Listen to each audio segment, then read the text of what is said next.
Have you ever felt like the default bullet points in Google Docs or Google Slides look a little plain?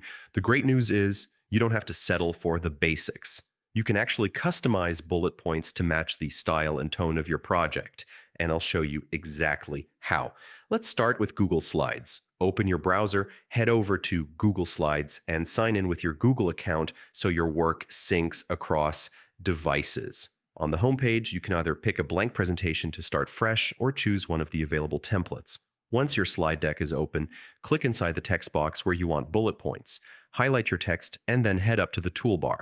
Click on the bullet point icon. It looks like a small cluster of dots. Instantly, you'll see bullet points appear next to your text. Now, here's where you can take things further. With your bulleted text still selected, go to the menu bar at the top and click on Format. From the drop-down, choose Bullets and Numbering, and then List Options. This opens up a range of styles, from simple dots and dashes to arrows, check marks, and even numbered formats. Play around with these options until you find a style that fits the vibe of your presentation. It's a simple tweak that can make your content pop and look more polished.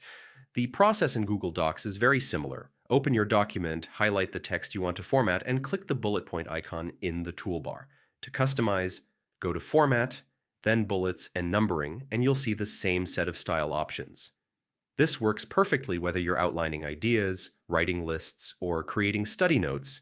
And there you have it. Customize bullet points in both Google Docs and Google Slides. With just a few clicks, you can transform plain text into something that's structured, eye-catching, and easier for your audience to follow. If this tutorial helped you, don't forget to like and subscribe for more quick tips that make your work easier and your projects look more professional. Thanks for watching and happy creating!